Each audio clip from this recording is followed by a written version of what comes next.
he's seen the top of the game. You know what I'm saying? So, but yeah, one of the things he said to me that I loved was he said, look, don't shut the doors. If this shit sells out and more people want to come in, you let them in. And if they can't fit and they feel like squeezing, let them squeeze. Word. And I was like, you are smart. We're doing that. 100%. Welcome to Behind the Red. I'm your host, Timothy Gaines, and in front of me we have my guest, Hersh, the man with the plan, the industry man. What's up? How you feeling? I'm chilling, man. Usual. Okay. So what a lot of people may not know is you're the man behind the scenes, but also in the scenes as well. If you're like, if you're really in the mix, you know. So let's dive into how you started everything. Sheesh. I started really young. Word. I think that was the key. I started when I was like 14, for real. I started making T-shirts, like Cleveland themed T-shirts. My first company was called Frenzy Clothing Company, but I was also 14, so it's kind of corny. So I changed it to 216 Clothing Company. Right. And I started making all my own graphics for that. And then my first model was LV from Clee, who's like still to this day, like I think one of the best lyricists in the city. But he was my favorite local rapper at the time that I knew of. I only knew of a few, but that's like who I was listening to. Yeah. So I had him model it. And he saw me do the designs. I started making covers for him. I was making covers for a couple people in my school just because I like doing graphics. And then people started paying me for it. And I was like, shit, I'm going to just start doing cover art. And so then I started doing covers. I had another couple clothing lines just because, like, passion projects, little things. Yeah. And then I would say by the time I was, like, 17-ish, I was, like, doing the cover art for most of the big people in the city. So then when I was 18, senior in high school, I was actually wrestling this whole time. Like it's like kind of a big part of my mentality is wrestling. But like when I was 18, I got asked by Mason Jalloway to go and be the creative director over at this studio called 14 Productions, which was connected to the Agora Theater.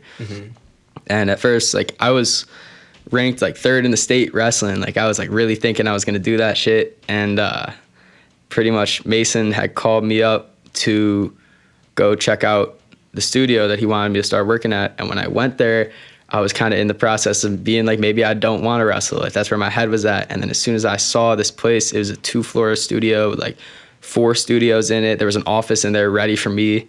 Wow. There was a live room, and they had like a photo studio in the flats and all this shit. And he's like, this could be your office. This could be your situation. And I was just like, all right, you know, all this makes sense. I was just telling you guys, like, timing is essential. The timing was impeccable right there. So this is at 18? At 18. Wow. So I switched the flow up and I started doing that.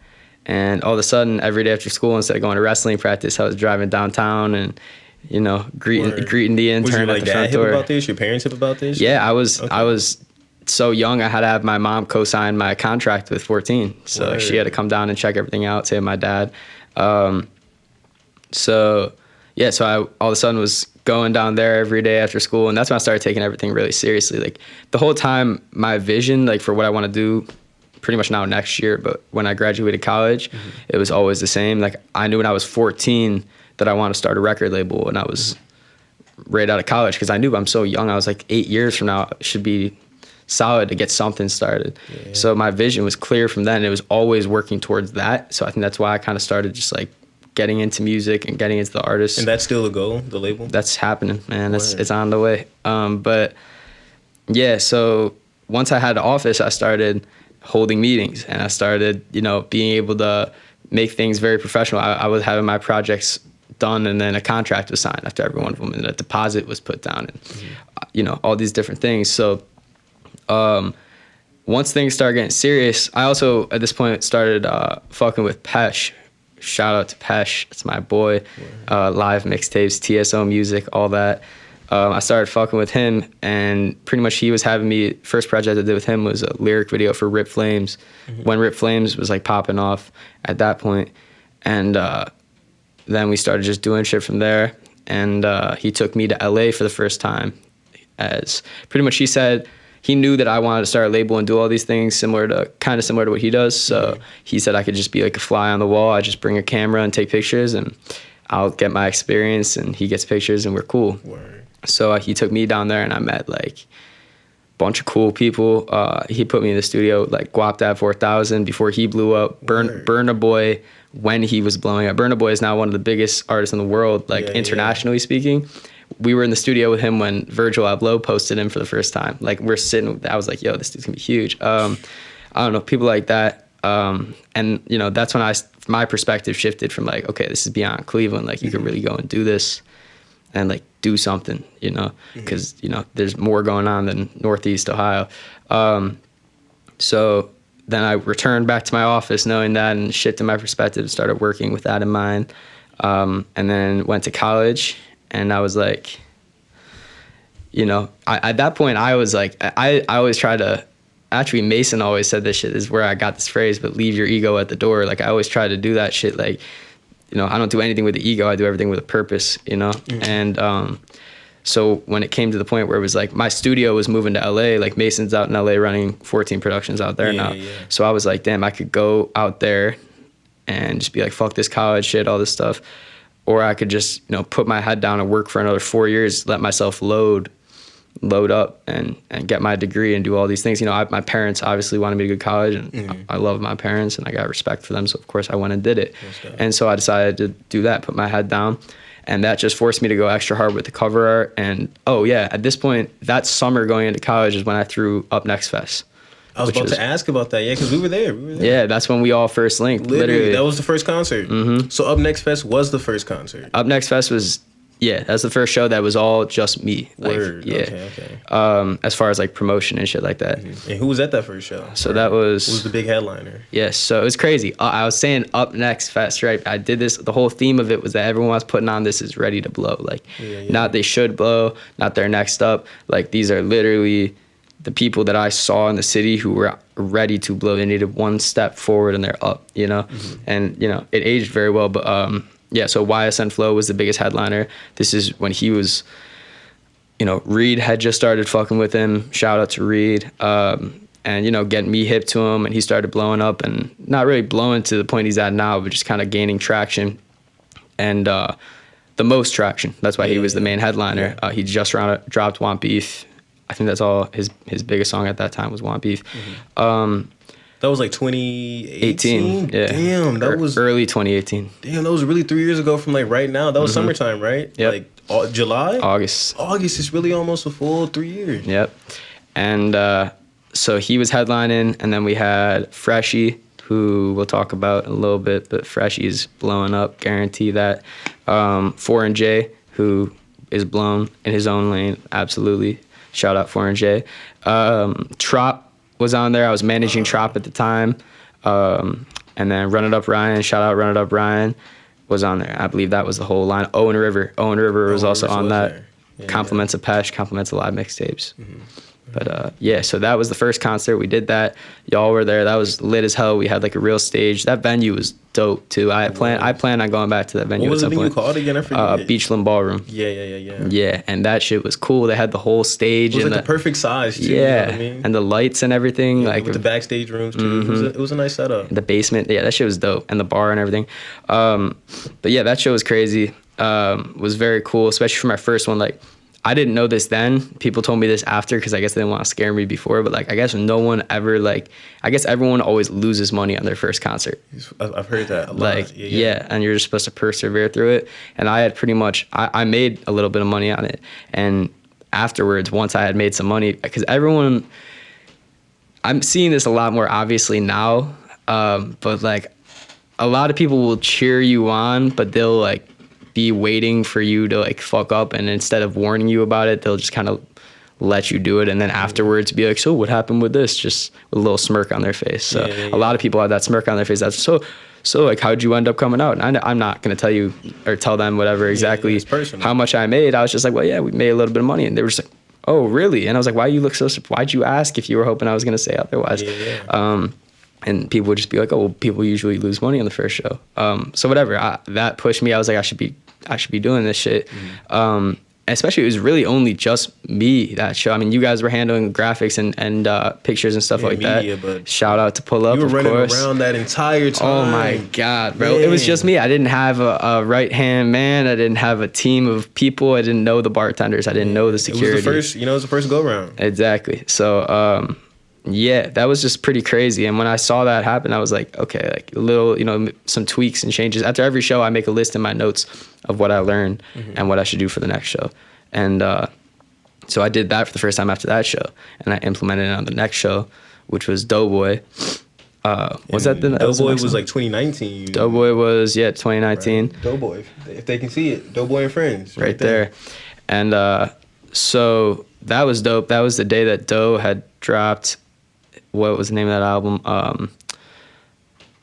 Streets Need Me Too, I believe. It was an album release party, correct? No, it was just an day of album release. He had an album release party at Medusa afterwards. Took a few of my people from my show to go there, but it's cool though. Yeah. But anyway, so that was my next show. And it was very dope. I mean, my entire promotion, the reason I had it say "and Friends" is because his album had Gunna and Uzi and Future on it, so it was like, people were just like, who's gonna be there? Yeah. So that was cool. Freshie opened up for that. Owen River, Trey V, and Trop, I believe that was the whole. Trop was there. Yeah. And Flow. Flow was actually the main opener for that. I forgot Flow was on that show. Yeah. Was he at that one? I believe so. Yeah. Flow was on that show. Right. I remember you in the back room. Crazy. That was actually where that link up first happened, first time they met, and I think so. And yeah, now they got that record out now. It's doing real well. What record they got out now? I'm not hip. Flow just dropped a song featuring Doe Boy. I did the cover art for it. Oh shit, word. And yeah, it's a crazy song. Definitely, it's a great song. Doing really good with the numbers too. But yeah, so that was the second show. Made some tweaks and adjustments. We did that at the Odeon. I'll say it right here. Like, I'm not going to say fuck the Odeon, but I'm going to say straight up, probably not going to vote there again. Like, if that's me saying that is going to stop them from letting me vote there, I don't care. When I said it was going to be a rap show, I was covering my own security. They're like, no, now you owe us $3,000 more for security. And they put their own guy at the front to do my tickets. Yeah. And then that guy ends up, like, pocketing, apparently, whatever. It was just a weird, I had to deal with a lot of, like, shit from them while I was doing the whole thing. And that's always unnecessary because, like, all the extra shit, like, I have no energy for when I have to deal with. You see how I literally run around. Like, I literally have to, like, I'm jogging around the show. Like, you literally are. So, yeah, that was the second one. We made some adjustments. Stage was bigger, venue was bigger. Had to make some promotional adjustments, honestly. And not as many people as I wanted to came out because, like, a whole end of the spectrum of my promotions kind of got messed up. Because I trusted somebody I probably shouldn't have, and that's something I learned. So after that, I was like kind of into college, a couple years in school. I was getting real big with the covers, started working with record labels through cover art. So I started working with like Red Bull Records and I think HITCO were actually my first two labels that I worked with. And then Republic was around the same time with Flow because Flow had just gotten signed. So Republic, right? Yeah. So I just started having to, now I still to this day have to sign all these contracts with them when I do cover art. That's real business though. Yeah, I mean that's just what it is now, but that's when I got into the life. So and then that eventually I kept that grind going, did like 2 shows after that. We did the one in Cleveland with Freshie and Zelly headlining that. And that was fire. Pretty much y'all were there. We were there. Yeah, pretty much sold out a warehouse in the middle of COVID. Yeah. That shit was dope with all the clothing stands and stuff too. Was that your own? Was that a collab event or just your event? That was me and Will Rare through that. Word. That's pretty much a lot of the clothing people that came through him, and that was a cool little touch too. Me and Will work real well together because I'm like ADHD, moving around crazy, hard to focus on one thing at once. Big picture guy. He's OCD, like make sure the money is perfectly counted, make sure that all these different things. Like the technical aspect. So when we put our heads together, it's pretty smooth. But yeah, so we did that. A lot of things happened from that show too, really, that are now kind of coming full circle now. Like we had Zelly and Freshie headlining that, obviously. And then soon after that, they ended up going out and living with Trippy for like a weekend. Well, I guess separately. Freshie ended up going and living with Trippy for a weekend, and now Zelly is out with 1400. So that was cool, you know, and you know, we had one more show after that, a little EDM event with Top Gun in a warehouse. But you know, my following event, my most recent one, was literally Freshie and Zelly, the same headliners I had. Literally the same year. Was that this year that I threw that event? Jeez. Yeah, it was 20. It was COVID. It was like March, wasn't it? It was like January or February. It was cold outside, I remember. Yeah, and where was that event at, the most recent one? I can't even expose it. Secret warehouse location. No, I mean not that one, but the Oh, this one in LA. Yeah. Okay. Yeah. That was exactly. It was on Fairfax at this like underground venue. This dude I know, Benji. Was throwing it. It was cool. A very dope little spot. Gotcha. How was the turnout? Because I know it's probably sold like out. It was probably it was one of the first concerts like in LA. I'm sure. I mean, yeah, they were the first of many. Put it that way. It was definitely the concerts just now started flowing. There was a little flow before me, but I was out there watching it because I was out in LA for like a month and a half before I threw that show, and then LA opened up, and then all of a sudden it's just like. Everyone's getting booked. Boom, I'm like, I gotta get in on this. So, but it was just crazy, bro. Like, literally, this all happened in the same year. I never thought about it. But literally, January, February, we threw that event, and it's Freshie and Zelly headlining the shit. We pretty much sold out, and it was in a warehouse. It was all Cleveland, in their hometown.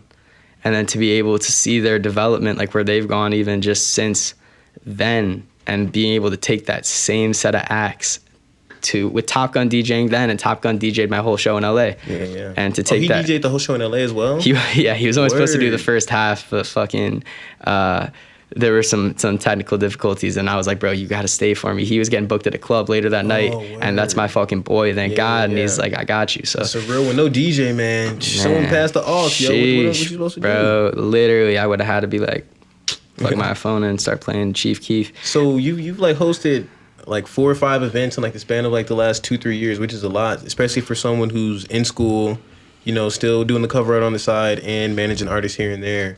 So how does a person like you stay sane? You know, that's a lot. You got a lot on your plate, man.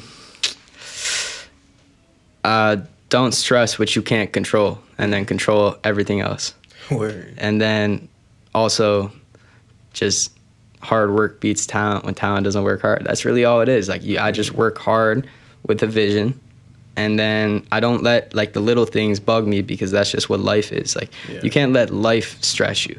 Like if some bullshit happens, you can't like let that bug you for in like 10 minutes. Like I'll let some shit get my attention. Like if some at a show, if something at a show, if someone like gets in not even a fight. If someone spits their drink in someone else's face at my show and security has to break that up and move, I'll have to like pop my head out and be like, yo, are things good? But like, I'm not letting that make me start freaking out and all of a sudden everything crumbles around me. Because that's what happens. That's why a lot of people stop their processes and have to restart a new process, is because they'll start stressing about things they can't control. And then that makes them spiral, and then they're done, because the little things start breaking them down. When the little things break you down, the big things really hit you. And those come every once in a while.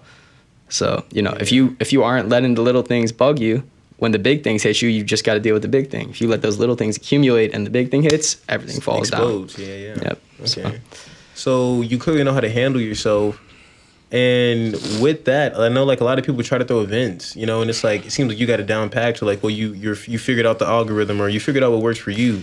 So for someone who's trying to throw an event, like we got the people out there watching, you know, you're an inspiration, influencer. What would you have advice for people who are thinking about throwing their own event, or words of wisdom? I'll go into my list. I'm going to do that right now. Because just to prove to you, I really do make a physical list. No cap rap. It says, no cap in my rap. Literally, look, it says what I learned from LA show. It's from my last one. These are my most recent advice I could give. I'll give some of it. I can't give away all the sauce. Off rip, you have to have a full staff. If you forget any part of this, the day of the show hits and you find yourself just like tweaking, trying to find any one of these people. Security, 2 to 4 bartenders, promoters, DJs, artists, graphic designers, content creators, venue and venue hosts. Venue and venue hosts are 2 different things? So you got your venue, right? Yeah. But I'll give you, man, I'll say this shit's crazy. I literally, went to this venue in LA, right? And I get there, and literally, like, I hope this dude Benji is watching, because this dude literally saved the day, like, just like running around the way he did. But I get there, like, the owner of the venue is like not really around, like he let me in, and then he like popped out, and it was like messy from the night before. And it's just me and my intern and my boy Jay, and I'm just like, bro, we got to move all of this. The whole back outside was like full. I was like, we got to get all this moved, and I'm looking for this guy, like, where are you at? Like, bro, I need your help. I don't know how to plug the DJ stand in. And he had some other things going on, so I wasn't even getting mad at him. But we had Benji, who at this time, I didn't know you needed a venue host. That's why I put it in my things I learned. Benji showed up. He pretty much was like managing the spot. He didn't own it, but he was helping do bookings and stuff. And he shows up, and he just starts, you know, hey, we got to do this, we got to do this, you know, making calls even before he showed up. And really, you just need a guy like that, because had he not been there, we didn't even get the DJ going until the minute that the show started. That's like the second show in a row that happened to me. And this is for the LA show? Yeah. And those are a great example of a little thing you don't let stress you out. Like the show before that, we literally couldn't get the sound working until the exact minute that the event started. Yeah, because we were at that one. We were at that one. Yeah. The one with Top Gun? Yeah. The DJ one. Yep. So that shit, you know. But yeah, had I let that bug me, we probably wouldn't have even got it done at all, because I would have been stressing, acting crazy. But yeah, so that was happening, and the only reason we couldn't get Top Gun started was because we didn't know the wiring stuff in this venue. And like, you just need the person who owns the venue. They'd just be, oh yeah, just plug this. Yeah. So having a venue is one thing. Having somebody who's gonna show you the ropes of that venue is a totally different thing. That is insane, because like you said, you didn't know until that event, right? So I'm sure more like hella people who never thrown one definitely didn't even know about that. Yeah, and then just like general advice, I don't even need to go into all the specifics like that, but like general advice, as far as like throwing concerts, like have a team. Don't trust anybody except the people that you trusted before the event started. Anybody new that pops in your life when that event starts going is just trying to get a piece. And usually when someone's trying to get a piece, they're just going to bring down the entire event, because I'm not out here trying to throw these events so I can go make as much money as possible. I'm throwing these events to make them the best event possible. But like, if someone comes into the event after I already announced I'm throwing it and says, hey, I could promote for you, two texts later, they're going to say, okay, bet. And they're the one who hit me up. And they're like, all right, bet. I charge $300. What, bro? Come on. You hit me up. I thought you just wanted to support. And I'm not, you know what, I don't shy away from paying people, literally. And then they're like, oh, it's okay, well, I'll just take 5%. Bro, like, I didn't even, if I wanted, I have somebody who's doing that. I already have my promoter who gets 5%. I already have, you know, now I don't know, just, you don't trust everybody, just trust your gut. Trust you, your gut, your heart, your brain. That's all it is. And then also, like, you gotta not be phased. You just, you know, things are gonna, every single show, there's always 10 different things that threaten the entire event. And nobody knows about it except me and the people involved in whatever's happening. And that's like every single time. And like, you have to, as in my position, like, I have to go, I'm expected to solve the problem or let it ruin everything. It's either I solve it or it's gonna take this whole show down. And that's like a lot of stress. That's a lot of that. Those are the major things. And it shows you get like 10 of those. And it's just like, you have to be a workhorse at events. You can't expect ever. I still have yet to have an event. My last one, I kind of was like this because it sold out. So it was like not much to worry about. And there wasn't much bullshit, except there definitely was, but I can't talk about it. Okay. I might talk about it. But it's very, very rare that you get to like throw an event and then just get to sit there and enjoy it. Yeah. Like, you have to be ready to just, like I said, I literally run around. You're the go-to guy, you know what I mean? It's your event, you know? Exactly. Your name's on it. Exactly. You know? Someone's at the door causing a problem. You have to go to the door and at least acknowledge the situation. People just actually go there and acknowledge the situation. Like, you have to. And then all of a sudden you're at the front and people they're, you know, someone's being sketchy in the back with someone else or whatever, you know, I don't even, you know, it's crazy. And I'm running around. You got to expect to be doing that. And if you get blindsided by that, you're going to break down in the middle of your show and everything spirals. You know, you got to keep your head straight and on your shoulders. Yeah. So this was the LA show, the one that you're most recently talking about. You said some crazy stuff happened there. If you want to touch on it, you know, while we're already in it, it's your opportunity. I'm going to leave that to you, though. I'm going to leave that to you. Okay. So Okay, so I don't know. We'll see as I talk about this how much I want to talk about it. But basically, we had a rooftop for all the artists to hang out on, and it was dope. It was literally like the building next door, whole roof, big sitting area. It was dope. And I had the rest of the venue was like an inside and a bar and a stage, and then a hallway, and then an outside and another bar that I was supposed to be generating revenue from and shit. And it was like an outside area people could chill and get air and shit. And so I had the code to get into the door to go to the roof the whole time. And everything was cool. Basically, like I said, the owner of the venue was in some shit before. He was kind of like dealing with some things. And I guess to not get into the things I want to get into, those things came to roost on him pretty much in the middle of the show. So him being the venue owner, I don't know if he was on the roof hanging up there or if he just decided to lock it, or if the other people involved locked him out, whatever it was. I come back to literally Zelly, K Sauve, Matt Ox, everybody on this lineup shows up. They're all sitting there waiting. They didn't even, if they watch this, they'll find out this happened. Literally, they didn't even know this was happening because that's how I had to do things. You can't let anybody know. You just got to solve it. Facts. And I walk up. I'm like, give me a second. I'm going to go open the door, get the rooftop set up. And I run around the corner, run down the street, back to the venue, and I go to the door, and there are literally chains on the door. within the last time span of you being up there? Yes, it was chained. And so I'm like, what the fuck do I do now? Like, oh my God, all my artists, my bougie ass artists don't want to fucking sit in the middle of their crowd or next to the stage, you know? So you just got thrown a wild card, you know what I mean? Right on the spot, and they're standing there waiting. Yeah. And I have a whole show now going on that I'm not even there attending. I'm standing on the street, like, Three places in one time. By myself. And when these situations hit, another piece of advice, you are always going to be by yourself. End of the day, when the bullshit hits, nobody wants pieces of it but you. When the money hits, everyone wants a piece. Yes. So I'm standing there by myself. I got 300 people plus inside the venue. I got 7 celebrity artists standing in the back, and I'm standing right in between looking at this door.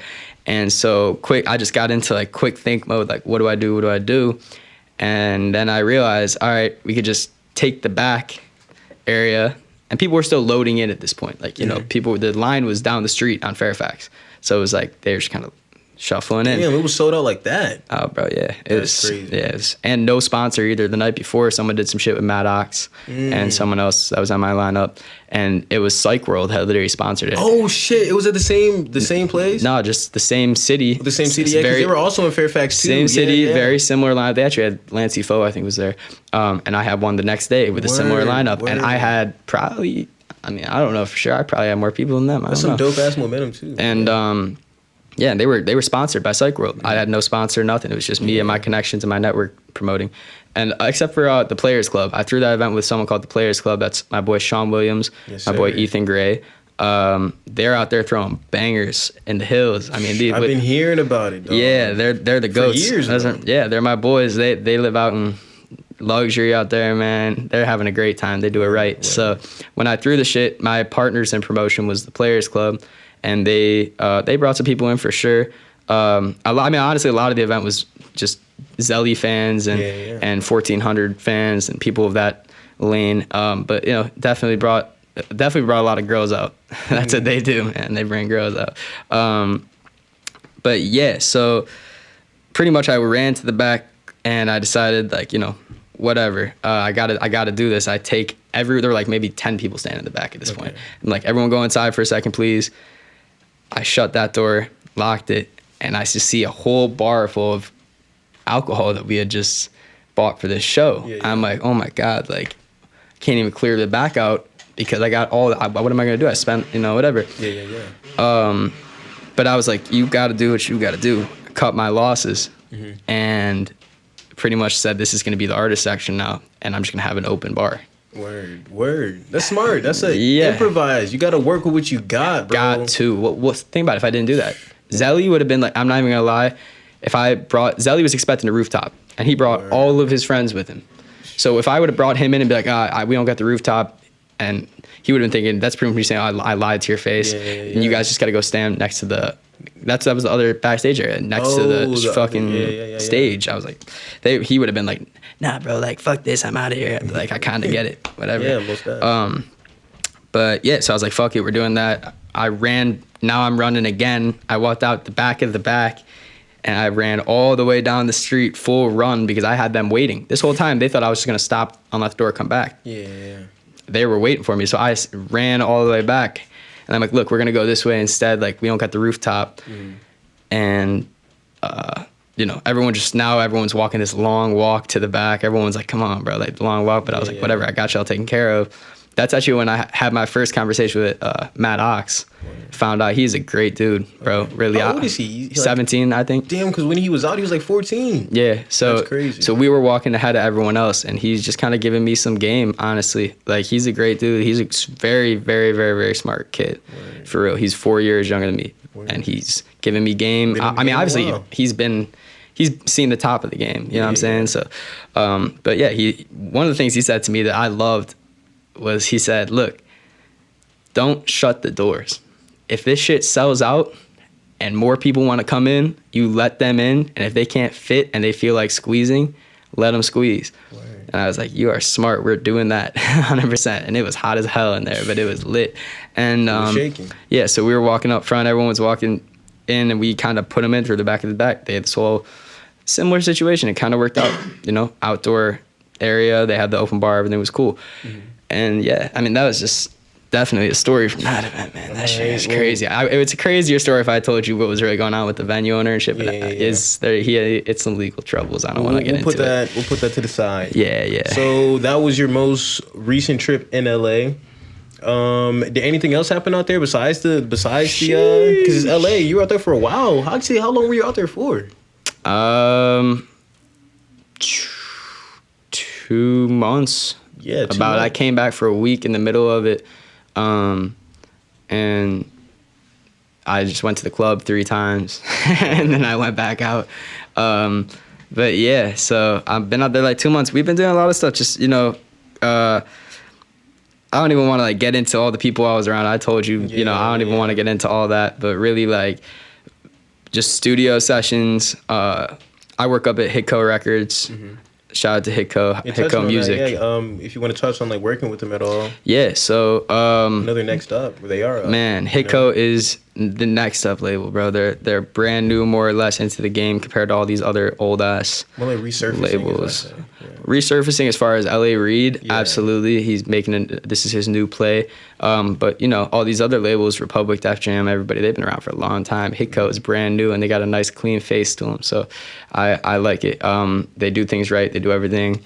So what I do with them, I'm in a little group that they recruited, like a class, and pretty much we have meetings to discuss the marketing rollouts for a lot of the songs. So when we do that, it's very interesting because I'm hearing a lot of other people's take. Like, to me, it's like people ask me for rollouts and I'll give them that shit and they're like, wow, that's a great idea. Now it's like there's like 10 of me's in there. A lot of them have like master's degrees or other label experience. I'm the youngest in there for sure by like pretty good amount.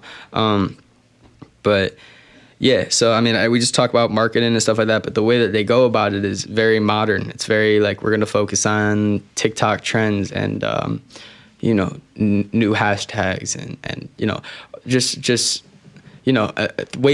they'll talk about how to get shock value and everyone will give out shock value ideas. What should we do for this video? It's very like modern, whereas a lot of other labels are definitely very like, they're structured like they're still selling CDs. Which doesn't work now because it's all streamed. Yes, exactly. And the difference is this. When you sell CDs, everyone who wants to hear your music is going to give you at least like $10. Straight up. You're going to profit like $8 every time somebody wants it. That's not how it works anymore. No. It's like if you want to blow up, you have to go viral because you need somebody listening to your song 200 times in order to equivalent that CD, more or less. Really? I mean, that's not an exact fact, but still, somewhere in the numbers. if you want to make the same numbers you would have made selling CDs to the equivalent amount of people, you got to make them listen to it. You got to make it more effort. Right. So that's, they're a lot more focused on, how are we going to blow this up and make this the next viral song, and that's, when I start my company, that's why the reason I like them a lot is because I see a lot of how I plan on starting my company eventually. I see a lot of those same ideals in HITCO. And I feel like the only way you can really have those ideals is to be kind of new. So it's cool. but yeah, just started working up there with them. My boy Keel hired me. He's a fucking boss. Dude is a boss. Shout out to him. Yep. And he's from Columbus. Okay.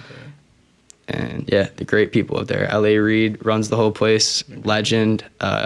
He's got a couple sons in there too. We've been talking to Aaron Reid a lot. Very cool dude. Very cool dude. Very good taste in music for sure.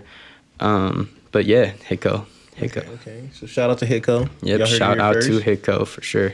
All right, I'm gonna throw it back a little bit. I know a lot of people know you for a lot of things. Like I met you during the show phase. Some people know you during the cover art phase. Some people know you during the artist management stage. So tell me a little bit about the artist management stage. Is that still a thing, or is that? Yeah, I mean, I actually recently just started more or less managing Freshie. I mean, pretty much, yeah. I mean, this is very brand new. As of like 4 weeks ago, 5 weeks ago, we went out to LA. He was doing his shit, I was doing mine, and once we linked, I started making some plays for him out there. And he started, he's the hardest working artist I know. So like when I was putting him in a position, he was fully doing what he had to do every single time. So that's why we work well together. And also, we're real life friends. So like when we started getting into this shit, real business together. Up until now, for example, and this is, as far as artist management, this is a key thing to really make things work in real life. Up until now, I had really stayed out of Freshie's process. Outside of booking him for my shows, I was his friend. I was a supporter of his music. And I was a supporter of his music before I was involved, which means he was doing everything right as far as I was seeing before I was involved. And he had great content and a great look and great videos and music and releases and all this stuff. So I always felt like if I got involved, I was going to throw a wrench in everything. So I let him do that and just supported and booked stuff like that. And then when we went to LA, I mean, things pretty much just got so real as far as his career, where it was like if I had left the situation, it would have been like leaving my boy hanging, like why would I do that? So now we're into this shit and I'm ready to go. I mean, really, like, I'm excited to go. What's about to happen with him is going to be very exciting. So I'm very excited to be a part of that. But yeah, I mean, artist management, bro, is something that everyone in the industry gets the opportunity to fall into. I feel like in some level, like I'm sure you guys have managed an artist even for a week where you felt like, you know what I'm saying? Every artist who doesn't have a manager sees somebody who is a non-artist that is working with artists and helping them come up. And they say, hey, bro, do you manage artists? And in your head, you're like, I could. And then, it's just key to know, like, don't be like bougie or have an ego about it, but like understand, like I managed Run It Up Ryan, my friend since first grade, Trop, who honestly we didn't know each other that well before that, and that was kind of short-lived. We got a project out the way, and it was a great project, and got him booked a few times, and Trop is still my boy, but respectfully, we kind of just like went our own ways. And that's kind of what you want to not necessarily avoid, but that's just that's not what the goal was, obviously. So but yeah, Fresh, we've been boys for 5 years now, like genuinely just friends and mutually supportive. How'd you guys meet, actually, if you don't mind me asking? If you can remember. Shit, I first heard of Freshie when I did a cover art for him and Tezo, and I don't even think they used the cover. Somebody, either him or Tezo, asked me to make it. And so I started listening to his music, was familiar with him, and then that was right around the time that I got that office. So when I got put in an office situation, I was like, shit, pull up to the studio, you could record some, we can meet up, we could talk, and we could see, where I could fit just, cover art or whatever you need, because I fuck with your music. And yeah, we ended up meeting, actually, before he even came to the studio. Ryan had just started rapping that year, so his first feature was Freshie. I like immediately got him that feature, and Freshie came and did a music video with him. So I directed the music video, and pretty much that's when I met Fresh. Like we were riding around a golf cart doing bullshit, talking all day. He probably thought I was a weirdo. I was wearing a trench coat on a golf course. On a golf course, but Yeah, so that's when I met him, and then 5 years later, now we're in a situation where he's ready to blow. He's about to, and I'm not just saying that because I'm a fan of his music. I'm saying that because I am. We've been in LA making plays, and now you're gonna see what happens with him. But yeah, it's very exciting. I think just it's important. Manage your friends. Let people who love you manage you, because they're ultimately management is looking out for somebody. Exactly. And you can either have someone you don't know and fully trust looking out for you, and one lapse in judgment, and then boom, like they don't get hurt by it. Yeah. It's the artist that gets hurt when the management fucks up. It's a domino effect. Right. So if it's someone that genuinely loves you, I'll take if Fresh if something gets fucked up with Fresh, like what I'm saying, if he doesn't get paid for a feature, if he whatever, I'm feeling that same pain. So like we're gonna solve this problem together, whatever it is, like because he's my friend and I care for him. Most definitely. If it weren't that way, then maybe I'd be like, hey, this is too much for me, man. I'm out. You don't want that. It's not healthy. So that's real though. That's real because a lot of well, not a lot, but I know some managers aren't the best. You know what I mean? Well, maybe even a lot. Depending on how they're portrayed in the music industry nowadays. And actually, I'm gonna just throw the subject a little bit differently.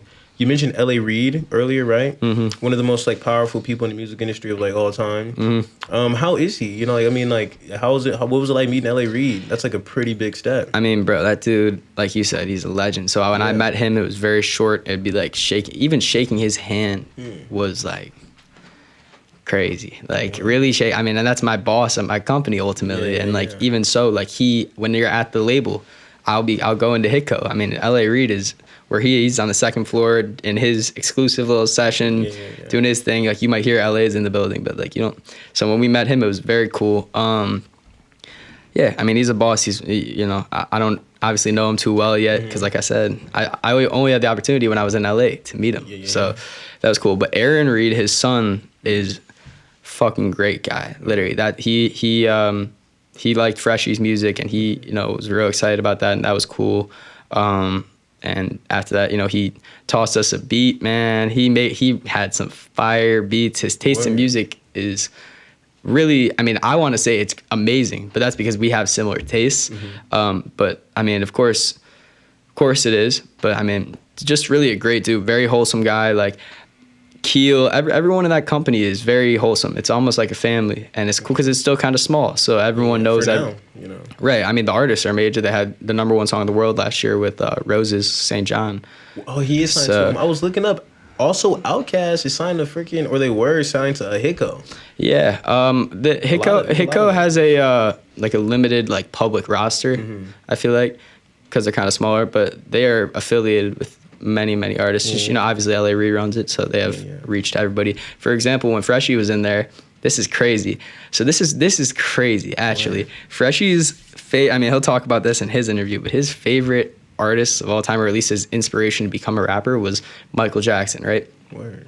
We're sitting in the studio in HITCO, and Sahil, his brother, was in there, and he goes, "These are actually Michael Jackson speakers." Freshie didn't say that. Sahil was just like, yeah, these are Michael Jackson speakers. First session Freshie ever had in HITCO. Word. I mean, things connected. I was like, wow, man, that's wild. And then we walk outside, and he's like, yeah, this is Michael Jackson's 10 times platinum plaque that we have just sitting right there. We're like, I mean, and Freshie's just like, wow. And I was like, blown. It's crazy. A lot of things. There's a lot of Cleveland in that building. I went there one time. Sean K was just sitting in the back.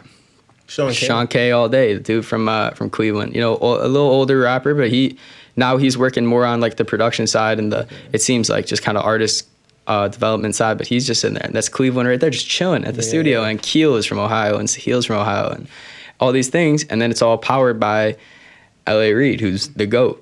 So it's very very organic there, as far as from my perspective, and that's why I like it there. But yeah. Okay. And obviously you see the real music industry for I guess the real industry as itself. A lot of people do not get to see the side you get to see it from. Yeah, definitely do. I mean, especially I really was seeing the whole spectrum because I mean, when you said what was I doing in LA, yes, I was doing all these things. I saw the studio sessions with all the artists and that. I already knew that side of things. The label meetings were very cool. You know, pretty new to me for sure, as far as like physical meetings. But, you know, the parties in the hills, the things like that, I'm not going to get too into that, but just being in a social setting with these people who are so like real in the industry, like these people that you just have heard of, and now you're just out kind of chilling. Yeah. And like being living their normal life with them, or their normal life, or the new normal life. Right. And that's cool. That you really understand, because it's one thing to understand the industry, and if you only understand the industry, you're actually doing a disservice to the artist because you don't understand the artist. You know, if you money at the end of the day, it's all money, just like any industry. Exactly. And so if you just understand that, which most people in the industry are that. They got into the industry, they went to college, they had no experience, they went to college to learn about it, they went and got a master's degree to master it, they went and did a 2-year internship at Republic Records to see that's their entirety of their experience, and then they go and start working at a label. And that's all they know. They don't know the artist side of things. So, and you know me, like I've always been friends. Yeah, I just develop relationships. That's kind of like something I do naturally. So a lot of people I work with, like Freshie and like Flow and all these people, just friends, you know. So just being able to be out in LA and seeing, you know, notable artists and just being able to be friends with them and like see where their heads are at as human beings. And they're also affiliated with the industry. You know, in Cleveland, you do that. These are like, all right, yeah, these are artists. They're still human beings because they haven't been introduced to the industry yet. Who knows what they're going to turn into if that happens? Exactly. But these people have been, they live in LA, they're in the industry, and now this is who they are and what, you know. And that was very cool, I think. That was probably like, you know, it's not like I didn't know that before, but I think that is just something I noticed out there. It's just like, it's very rare. A lot of the industry people that we met out there, people who I met in passing or talked to at sessions, I would hear tinges of just like, you really don't like if you were the artist right now hearing what you said, like, how could you even say that? Like, you know, like people just, and to them, it makes, I know where they're coming from. It makes a lot of sense. Business wise, makes a lot of sense for, you know, to make your employer happy. But at the end of the day, like you got to mix them both and make that like a nice, even distribution. Like, so that's why, like, as we all know, a lot of times the artist kind of gets like fucked up. Not a lot of times, but I guess a lot of times the artist does get like fucked over by the industry. You know, it's if not, things don't go the way that was intended. You know what I mean? Yes, that's what it is. Put it that way. Right. You know, sales aren't doing what they were supposed to. This and that. You know, or the image, niggas go to jail. You know what I'm saying? Certain stuff happens. It's, you know, it's not. I would say that the idea that an artist gets fucked over is a little more artist created. Like that came from artists who just didn't end up doing as well as they could have. And like, I got fucked over. What else would you say? I fucked myself over? No. So what it is that fucks people over is like 360 deals, stuff like that. Those are outdated. That's the worst thing. Well, that's the only thing they offer. Major labels. HITCO what is it, does distribution exactly? stuff. Cool. I know the name of it. Can you give like just a small just for the people out there watching? Yeah, I'm gonna step on the wire. Yes. So 360 deal is like this. You get signed, I give you a $2 million advance. Word. The world sees this artist just got signed for $2 million. Oh my God. Like, and this artist initially is like, oh my God, I just got $2 million. I'm going to take care of this person and this person and this person. I'm going to buy this, this, and this. And now they only got $250,000 left in the name, which is a good amount still, but whatever. And now that's for their life, because what happens is until they generate $2 million in profit for the label, that's what a 360 is. Until they 360 that money back, they don't make a cent. Wow. Not a cent. Everything that they make goes to the label until the label recoups, and then it's percents. Yeah, then once the label recoups it, you still got to pay them percents. But that's fair, though, because they're pushing your music and putting you on that platform. It was a $2 million front, if you think about it. And that's you know, in reality, no, they're not fucking anybody over. They're fronting you $2 million and giving you all the backing that you need to be a superstar. Now, if you as an artist don't fully come to play when you get put in the game, and you're too excited by the money and not as excited as the opportunities you're getting, then yeah, you're going to spend all that money and not utilize the opportunities and find yourself having to pay back $2 million to somebody and having not as much of a platform to do it with. Yeah. Those student loans are bad. Man, nope. That's why it's selling your soul, because if it's one thing to owe somebody $10,000 It's one thing to owe somebody $100. When I owe somebody $100, I'm walking around feeling like, damn, like, you know, these artists are having to owe millions of dollars. So unless you're investing that money you get off the rip, or unless you're putting it to the side or being smart about it, you have to do whatever you're told, because it's like if you owe somebody $100,000 and they say, hey, go pick my girl up from the airport. And then you say, no, what are you talking about? And they go, oh, really? They don't even need to say it. You know what they're thinking. And you're going to go pick up. If you owe somebody $2, $5, $8, $10 million and they say, go post this on Instagram right now. Go wear this to here. When they say jump, you ask how high. You have to. Damn. You have no choice. Because you didn't make the money back, and that's why like some people. But damn, that's insane. And though. that's what selling. That's what like selling your soul is. Is like, because at that point, say you get put in a position now where you're not able to generate $10 million from your music. You may have been at one point, but now you're not in that position. If you can't generate $10 million off that, and you don't have a job that's going to make that money, then for the rest of your life you are in debt to that label. And every song you drop goes towards a label until the 10 million's covered, right? Or every single thing, every show, everything.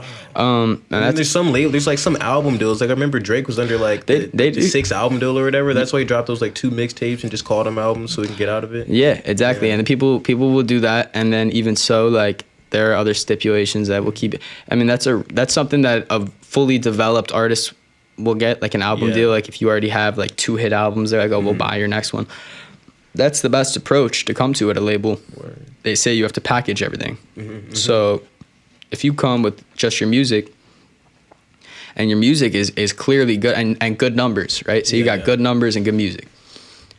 That's enough for a label to say, look, you're clearly a $1 million artist. That's cool. But if you don't package it with, here's my next 3 songs, here's my next 3 music videos, here's my marketing rollout plan for, here's what I've been doing with here's what we do every time we drop. We put this, and everything. If you don't do that, then the artist or the label has leverage on you, because now they can be like, you need us. You need us to handle this, and this. So like, why would we give you such a good deal if you need us for everything? Exactly. But these artists who do the project deals, they'll come in and say, look, I'm already, Grammy nominated. I'm already whatever. I already had a hit project, and here's how we rolled that one out. And it's just like, they're proven and good. It's like a resume, so they're like, look, if you want to, buy my next project, that's cool. But you're not buying me, and you're not helping me. I'm the one helping you by letting you on that. That's where it's all leverage. When it comes to labels, it's really all leverage. They use theirs, and you have to, work on it throughout the process. Most definitely. I think we've touched on like so much stuff that artists who are thinking about, or like people who are already artists, and they just kind of don't really know how to gauge the industry, or even like take that first step, or even just like know the industry at all, So with this being the final question, what advice do you have to like an artist watching this right now and trying to gain some knowledge on like, how do I go about being bigger? Because there's like a lot of people who are just like stagnant, we see like some people, no name dropping, but like some people who are kind of like in the same position they're at as they're in their career as they were 3 years ago, damn near. Right. So how do you take that next step and get more professional, or more industry, or more getting signed? I mean, that's the real goal at the end of the day. First piece of advice: your biggest goal should not be to get signed. Okay. If you are when the timing is right, you'll feel like you need to work until the labels are ready to come and work with you. We're moving into a time where, like I said, getting signed was the goal up until 2010, because if you got signed and you got $2 million, now you understand what 360 is. Yeah. You get $2 million, you could sell $2 million in CDs in a week if you're a hit artist. Yeah. So you're recouped, and then it's cool. And then after a week, you're cool. They're paid back, and you do your percents. Yeah. So it's different. That should not. Your goal should be, if anything, and this is kind of corny, but go viral. Like, you know what I'm saying? But that's beside it, because that's what puts you on Billboard now, and that's what makes you real money, right? But I guess my advice would be, main advice, just invest in yourself in every respect, not just money, time, energy, your heart, your soul, your brain, everything. If you want to take that next step, you don't need somebody to invest into you. You need a team. That's another thing. Always have you are not going to blow up on your own, even if you're fully invested in yourself. Right? I could give you a great example of somebody who is fully invested in themselves, spends all the money they need to on promotion, getting where they need to go, being on whatever playlist, and having the perfect music video shot, but they have no team. So at the end of the day, they don't have an in-house engineer, so they can't record whenever they want to. They don't have a manager who's reaching out to labels or reaching out to sponsors or booking people, promoters, So team is essential, but fully invest in yourself. You need to believe in you need to have a vision, set yourself on it, and be like, I am putting everything I have into it. Because at the end of the day, look, if you have a job that's paying you $40,000 a year, and it takes you moving to LA or what your next step is and really committing to that, you're trying to make millions. You're not, you're going to make millions off this. So yes, you hear every single major artist in the game say, I had to sleep on the floor. I remember when I was sleeping on the floor. They did that shit because they had to give it all up. They could have went and got a job. They didn't need to be sleeping on the floor. Think about it. Everyone. I slept on the floor. Yeah. Okay. I'm not saying I'm not from nothing. It's not like that. I slept on the floor because I gave up staying at home comfortable with my parents in Cleveland. Yeah. So that I can go and bounce around in LA before I even found the penthouse we ended up staying in. We were bouncing around. I split a bed with my assistant in Freshie's hotel room. Split a bed? That's the grind. Man, feet to head. No cuddling. Man, no cuddling. Pillow wall. You already know how it is. But look, you have to go through that because your vision needs to be so clear to you. My vision is so clear to me that like, if my account went red and I was sleeping on the floor to this day right now, I'd be cool with it as long as I can get up out the house and go do what I needed to do. And I know I'm working as hard as I can and putting everything I have towards it. Any artist who does that, work as hard as you can, put everything you can towards it, heart, mind, and soul, everything, blood, sweat, and tears. Don't let the bullshit phase you. That's what's going to get you there because you outwork your hard work beats talent when talent doesn't work hard. Right. And all this talent that's not working hard, you see what they look like, Yeah. So the time will tell itself, you know what I mean? Exactly. Okay, word. Well, we appreciate you for having you on. It's been a pleasure. Is there anything else you want to say to the folks out there for the last go round? Shout outs, anything? upcoming shows, anything? Got a lot of upcoming stuff. Follow my Instagram to see all that. Not even to plug my Instagram. That's just where I post everything. Hey, what's the Instagram? HERSH, HERSH.JD.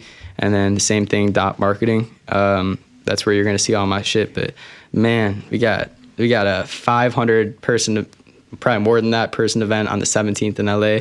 Can't even announce the headliner of that yet. That one's going to be crazy. I'm trying to book somebody out in Rolling Loud, Miami. We'll see about that. I just got off the phone with D Savage's management. He sold out his last 5 shows in Los Angeles. He's blowing up out there. So I'm going to have something with him pretty soon. And we may be doing something with somebody else real big. Shout out to DJ Nolita for plugging that up. It's something crazy straight out of Chicago, if you catch my drift. So that's, a lot of things coming. Last thing I got to say, man, just trust yourself, trust your heart, and ride that out to the end, and you'll be good. All right. That's it. You heard it here. Words from Master Hersh. Like, follow, subscribe, all that. It's been real having y'all. I'm out. Very cool. Got it.